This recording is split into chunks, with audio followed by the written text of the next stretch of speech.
શકો। નમસ્કાર વિદ્યાર્થી મિત્રો, ફરીથી આજે આપણે મળીએ છીએ ત્યારે લાસ્ટ ટાઈમ જ્યારે આપણે એક વ્યાકરણનો મુદ્દો જોઈ લીધો છે, વ્યાકરણને જોયું છે, તો હવે આપણે આગળ વધી તમારા એક ચેપ્ટર તરફ કે એક પાઠ તરફ। તો જે આજનો તમારો વિષય છે કે આજનો જે પાઠ છે સંસ્કૃતમાં એ છે સંવદધ્વમ। તો સંવદધ્વમ શું છે એને જોઈએ અને એની અંદર શું છે એ પણ સાથે સાથે જોઈએ। તો સૌથી પહેલાં આપણે એ જોઈએ કે એ પાઠની અંદર એનું જે મુખ્ય નામ આપેલું છે કે સંવદધ્વમ એ શું છે। સંવદધ્વમ એટલે શું? તો કે સૌ સાથે મળીને બોલો, એક સમાન વિચાર તમારા પ્રસ્તુત કરો। તો એની અંદર એ જ કહેવામાં આવ્યું છે કે આ જે સંવદધ્વમ છે કે જે વિચારોને રજૂ કરવાની વાત કરવામાં આવી છે તો એ ક્યાંથી લેવામાં આવી છે?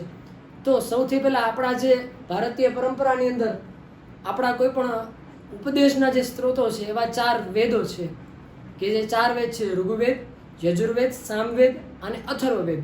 તો બસ એ જ વેદોમાંથી આપણને આજે જે ઉપદેશ એટલે કે જે સાથે મળી અને આપણે વાણીને એક સમાન કરવાની, સાથે ચાલવાની જે વિચારધારા છે અને એનો જે વાત અહીં તમને સમજાવવા માટેનો જે એક આજનો પાઠ મૂકવામાં આવ્યો છે તો એને આપણે જોઈએ તો સૌથી પહેલાં કે જે 4 વેદોમાંથી સૌથી પહેલો વેદ એટલે કે જે સૌથી પુરાતન, સૌથી જૂનામાં જૂનો વેદ છે એ ઋગ્વેદ છે।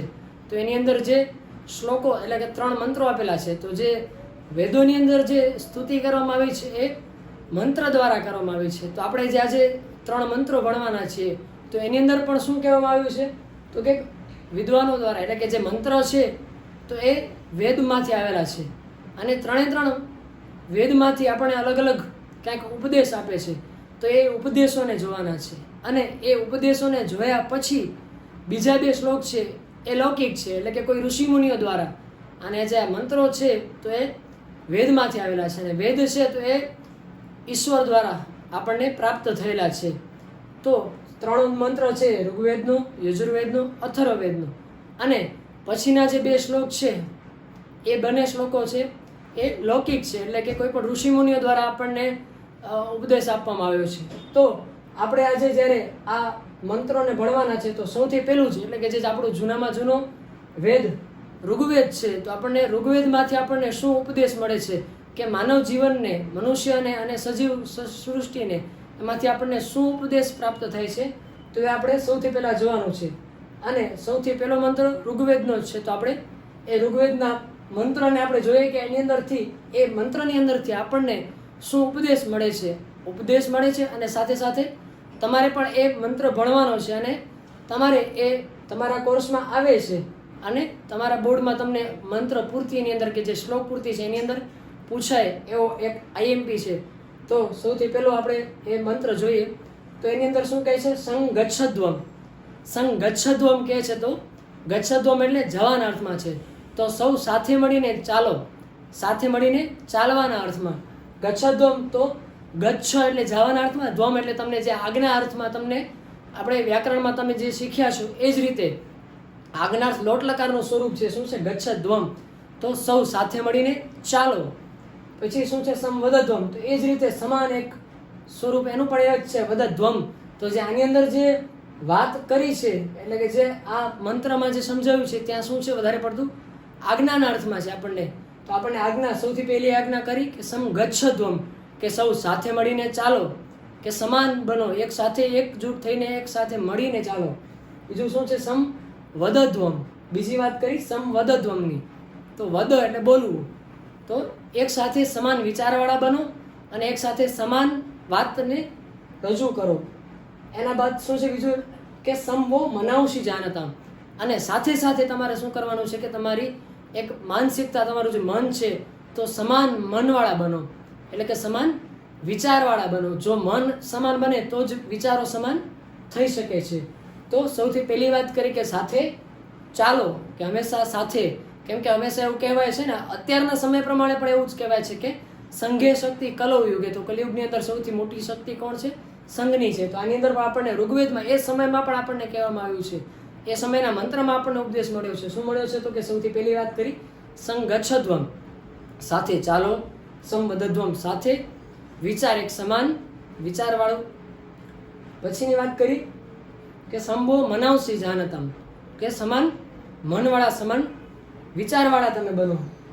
હવે શું કહે છે આગળ? તો એ હવે વાત કરે છે કે દેવા ભાગ મેથા પૂર્વે, કે પહેલાના સમયમાં જ્યારે ઋષિમુનિઓ કે જે દેવો, અહીંયા દેવોની વાત કરી છે કે પૂર્વે એટલે કે પહેલાના સમયમાં જ્યારે દેવો શું કરતા હતા તો કે ભાગમ એટલે કે જે યાર આપણે જે હવન કરીએ અને હવનમાંથી જે ભાગ એટલે કે જે એની ઉર્જા મળે, એમને જે આપણે હવન કરીએ એમાંથી જે મળે એ લોકો એનો ભાગ એટલે કે એ લોકો સારી રીતે જાણનારા બધા દેવો કે સંજના નામ ઉપાસતે છે તો સમજના નામ કે સારી રીતે જાણનારા, સારા વિચારવાળા જે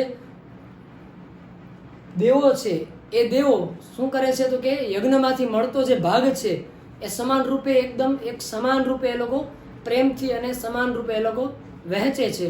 તો એની અંદર પણ દેવોની અંદર પણ આપણને ઉદાહરણ સાથે સમજાવ્યું છે કે જે રીતે પહેલાના સમયમાં દેવતાઓ યજ્ઞનું જે એકદમ સારું એવું જાણતા દેવો કે જે એમણે યજ્ઞનું ફળ પ્રેમથી બધા એક સાથે મળી અને જેને એના ભાગ કરે, એ જ રીતે આપણે શું કરવાનું છે કે સમાન સાથે ચાલવાનું છે, સમાન વિચારધારા રાખવાની છે અને સમાન મન રાખવાનું છે અને સાથે સાથે સમાન બોલવાનું છે.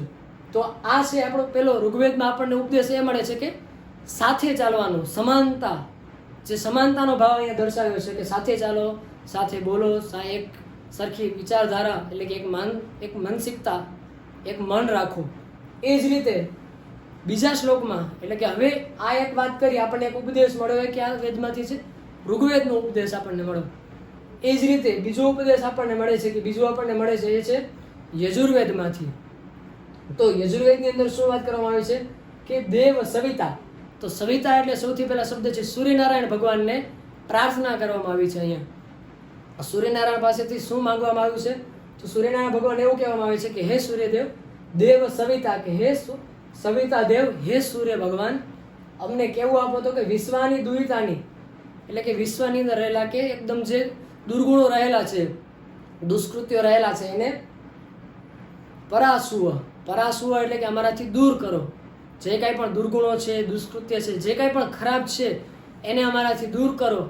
અને હવે શું કહે છે આગળ કે યદ ભદ્રમ કે જે સારું છે, શુભ છે, કલ્યાણકારી છે, તન ન આશુભ કે એ વસ્તુને કે જે શુભકારી અમારા માટે જે શુભ છે, અમારા માટે કલ્યાણકારી છે, અમારા માટે ખૂબ જ સારું છે, એ અમને પ્રાપ્ત કરાવો, એ અમને આપો, અમને એવું પ્રાપ્ત કરાવો. તો બીજા યજુર્વેદની અંદર શું વાત કરી કે કોની સૌથી પહેલા આપણને એ પ્રશ્ન આપણે પૂછાશે જ તમને કે આ યજુર્વેદના આ મંત્રની અંદર કોની પ્રાર્થના કરવામાં આવી છે કે કોને સંબોધીને વાત કરવામાં આવી છે તો સૂર્યદેવને પ્રાર્થના કરવામાં આવી છે. અને શું કહેવામાં આવ્યું છે તો એ કહેવામાં આવ્યું છે કે દુરિતાને એટલે કે દુરિતા એટલે કે જે ખરાબ એટલે કે દુર્ગુણો છે, દુરિતાને એટલે કે દુર્ગુણો છે. અને તમને એમ થશે કે વિશ્વાની એટલે જે આખા વિશ્વમાં બધી જગ્યાએ છે દુર્ગુણો છે, દુષ્કૃત્ય છે, એને પરાસુવ એટલે શું કીધું કે એને અમારાથી દૂર કરો. તો એ દૂર થઈ જાય તો આપણને શું મળે તો કે છે યદ ભદ્રમ કે જે શુભ છે, કલ્યાણકારી છે, મંગળકારી છે એવું અમને શું કરો તમે તન ન આસુવ કે એ વસ્તુ અમને પ્રાપ્ત કરાવો, અમને આપો. એ જ રીતે હવે આગળનું એક જે રીતે આપણે ઋગ્વેદ જોયું, યજુર્વેદ જોયું, હવે આપણે ત્રીજો વેદ આવશે કે જે ત્રીજા વેદની અંદર વાત કરવામાં આવશે અથર્વવેદની વાત કરવામાં આવશે કે જે અથર્વવેદ છે એની અંદર હવે આપણને શું જાણવા મળે છે કે એની અંદરથી આપણને શું શીખવાનું છે જોઈએ. કેમ કે આપણે બે વેદને જોઈ લીધા છે, ઋગ્વેદને જોયો, યજુર્વેદને જોયો. હવે આગળ આપણને શું આમાંથી ઉપદેશ મળે છે કે આપણને શું જાણવા મળે છે તો એ આપણે જોઈએ. સૌથી પહેલા શું કહે છે અનુવ્રત પિતુ પુત્રો. તો અનુવ્રત, વ્રત શબ્દ આપણે એનાથી પરિચિત છીએ કે વ્રત એટલે કે કોઈ પણ વ્રત આચરણ કરવું. તો જે વ્રતની વાત કરી છે તો અનુવ્રત, વ્રતની પાછળ કે શું કહે છે અહીંયા કે પિતુહુ અનુવ્રત પુત્ર શબ્દ એટલે કે જે વાક્ય બને છે આખું એ શું બને છે કે પિતુહુ અનુવ્રત પુત્ર, એ પિતાના વ્રતની પાછળ ચાલનાર એટલે કે પિતાને અનુસરીને ચાલનાર પુત્ર. તો કેવો હોવો જોઈએ? પુત્રએ શું કરવું જોઈએ તો કે પુત્રએ પોતાના પિતાના વ્રતની, વ્રત એટલે એવું નહીં કે જે આપણે આપણી ભાષામાં કહેતા હોય કે જે કોઈ પણ વ્રત રહે એ રીતે નહીં, પણ જે પિતા કરે છે તો પિતાને જોઈને એને પિતાને અનુસરનાર અને પિતાને જોઈને એ રીતે ચાલનાર. પછી શું કહે છે કે પુત્ર કઈ રીતે તો કે પુત્ર કેવો થવો જોઈએ? એક વાત કરી પિતા સાથે નહીં કે પિતાના વ્રતની પાછળ કે પિતાની સાથે ચાલનાર, પિતાને સમજીને ચાલનાર. બીજી વસ્તુ વાત કરી કે માત્રા ભવતુ સમ્મના. માત્રા એટલે કોઈ માત્રાની વાત નથી. માત્રા એ શબ્દ છે માતાના અર્થમાં, કે પુત્ર કેવો હોવો જોઈએ, તો કે પુત્ર માત્રા ભવતુ સમ્મના. સમ એટલે સમાન અને મનઃ એટલે મન, તો કે માતાના સમાન મનવાળો, કે માતાના જે વિચારો છે એની સાથે સમાનતાવાળો હોવો જોઈએ. તો સૌથી પહેલી વાત શું કરી, તો કે પુત્ર છે કેવો હોવો જોઈએ, તો કે પિતાના અનુવ્રત, કે વ્રતની પાછળ ચાલનાર, કે જે પિતા કરે છે એને પિતાની બાબતને જોઈને એની પાછળ ચાલનાર. અનુવ્રત હતો કે પિતા જે વ્રત કે પિતા જે આચરણ કરે છે, પિતાને જોઈને એના આચરણમાંથી, પિતાના આચરણમાંથી શીખવાની વાત કરી છે. બીજી વાત કરી માત્રા ભવતુ. ભવતુ એટલે થાવ, કેવા થાવ, તો કે માત્રા ભવતુ સમ્મના. મનઃ એ તો ખ્યાલ આવ્યું કે મનની વાત કરી. સમ એટલે સમાન મનવાળા, માતાના જે વિચારો છે એનું મન જેવું છે એવા આપણે પુત્રએ થવું જોઈએ.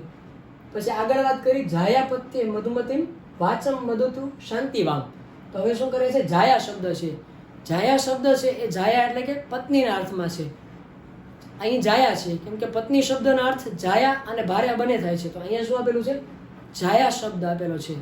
તો જાયા પત્ય, પતિ શબ્દ છે, તો પતિ શબ્દ માટે છે કે જાયા પત્ય મધુમતી. તો હવે પત્નીના અર્થમાં છે કે પત્નીએ શું કરવું જોઈએ. પહેલા જે કરવાનું હતું આચરણ, કે જે કરવાનું હતું એ પુત્રને કરવાનું હતું. પુત્રએ પિતા સાથેનો વ્યવહાર કે પિતાની સાથે કઈ રીતે રહેવું એનું હતું. બીજી વાત કરી માતા સાથેની. હવે વાત આવી પત્નીની, તો કે પત્નીએ કઈ રીતે રહેવું જોઈએ. તો આમાં શું કીધું છે કે જાયા પત્યે, તો જાયા એટલે પત્નીએ એના પતિની સાથે મધુમતી, આપણે કહીએ ને મધુ, મધુ એટલે મીઠું, તો એકદમ સારું એવું મીઠાશ સાથે, કે જે એની સાથે વાત કરે, કોઈ પણ વ્યવહાર કરે તો એ કેવું હોવું જોઈએ, મીઠાશવાળું. એટલે કે કોઈ પણ વાણીનો ઉપયોગ કરે તો પણ મીઠાશવાળી, ખૂબ જ સારી ગમે એવી વાણી. તો મધુમતીમ વાચમ વધતું, એટલે કે મધુમતીમ વાચમ એટલે કે ખૂબ જ સારી એવી વાણીનો પ્રયોગ કરે, એની સાથે વ્યવહાર કરે. અને શાંતિવામ, અને બીજું શું કહે છે કે શાંતિથી વ્યવહાર કરે, ખૂબ જ પ્રેમથી અને શાંતિથી વ્યવહાર કરે. તો આપણે ફરીથી આખા આ જે મંત્રનો આપણે અર્થ જોઈ જઈએ તો શું કહે છે કે સૌથી પહેલાં પુત્રએ કેવું કઈ રીતે રહેવું જોઈએ. તો પુત્રએ પિતાના વ્રતનું, એટલે કે પિતા જે રીતે આચરણ કરે છે તો એને પિતાને જોઈને અનુવ્રત, કે જે રીતે વર્તન કરે છે એનું આચરણ છે એ રીતે એના પિતાની જેમ રહેવું જોઈએ. પછી માતાની સાથે, તો કે માતાના જે વિચારો છે એનું જે મન છે તો એની જેમ જ પુત્રએ પણ એના એ પ્રકારના વિચારો, એની સાથે એના સમાન વિચારોવાળું બનવાનું. એ પછી વાત કરી કોની, પત્નીની વાત કરી. તો પત્નીએ શું કરવાનું છે, તો કે પત્નીએ પતિ સાથે ખૂબ જ મધુર વ્યવહાર, ખૂબ જ મીઠો વ્યવહાર, ખૂબ જ મીઠી વાણી, સારી વાણીનો ઉપયોગ કરવાનો છે. અને સાથે સાથે અંતમાં શું કીધું છે, શાંતિવામ, એટલે કે સાથે સાથે શાંતિથી એને વ્યવહાર કરવાનો છે. તો આ આપણે જોયા એ શું જોયું કે સૌથી પહેલાં 3 વેદના મંત્રો જોયા, ઋગ્વેદ, યજુર્વેદ અને અથર્વવેદ, કે જેની અંદર શું છે કે વેદોમાંથી લીધેલા છે અને વેદોની વાણી છે, એટલે કે દેવવાણી છે. હવે આ બંને શ્લોકો છે, તો આ બંને શ્લોક એ લૌકિક રીતે છે, એટલે કે જે મંત્રો હશે એ મંત્ર હશે એ વેદોના મંત્ર છે. એટલે વેદમાંથી જે લેવા, વેદનું જે પદ્ય છે એને મંત્ર સ્વરૂપે લેવામાં આવે છે, અને મંત્ર આપણે તરીકે લઈએ છીએ અને મંત્ર કહીએ છીએ. એ જ રીતે હવે આ બંને શ્લોક છે તો એ લૌકિક છે, એટલે કે ઋષિમુનિઓ દ્વારા આપણને એમાંથી ઉપદેશ મળે છે. તો એની અંદર પણ આપણે જોઈએ કે ઋષિમુનિઓએ આપણને શું એવું ઉપદેશ આપ્યું છે કે આપણે આપણા જીવનમાં ખૂબ જ કામ આવે, બંને રીતે કામ આવે. એક આપણા જીવનમાં કામ આવે છે, અને બીજું તમને જ્યારે ભણવામાં તમે આ શીખો છો, એનો અર્થ સમજો છો, તો તમને એ પણ ખૂબ જ હિતાવહ, તમારા માટે ખૂબ જ ઉપયોગી વસ્તુ છે.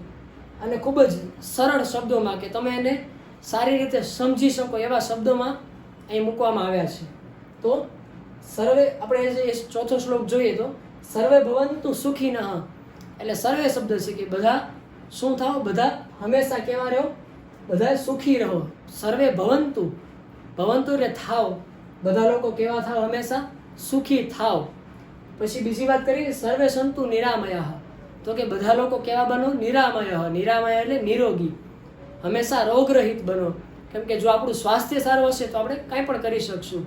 તો સૌથી પહેલાં સુખી હશું, એકદમ સુખી હશું તો આપણે કાંઈ પણ જે કંઈ પણ આપણે કરવું હશે, જેટલી આપણે મન આપણું સ્વસ્થ નહીં હોય તો આપણી પ્રગતિ નહીં થાય, પણ જેટલા આપણે સુખી હશું, નિરોગી હશું જેટલા, એટલી જ આપણે વધારે પ્રગતિ અને ખૂબ જ સારા સારા કાર્યો કરી શકશું. તો સૌથી પહેલાં વાત કરીએ સર્વે ભવંતુ સુખીના.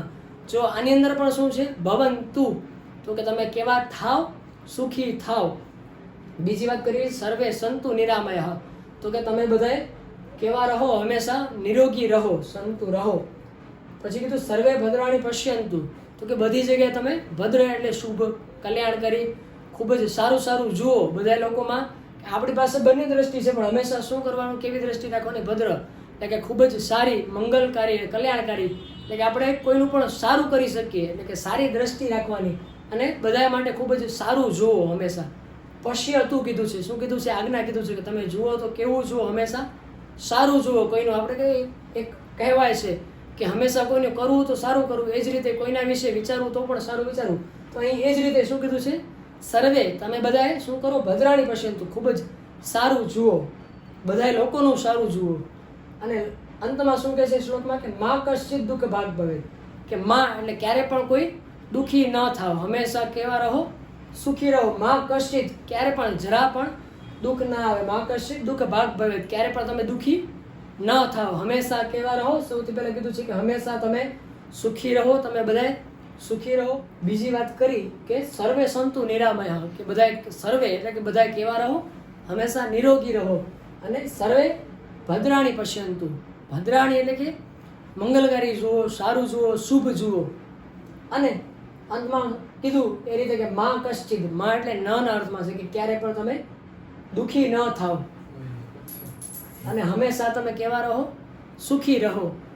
તો આ રીતે આ શ્લોકની અંદર આપણને સમજાવવામાં આવ્યું છે.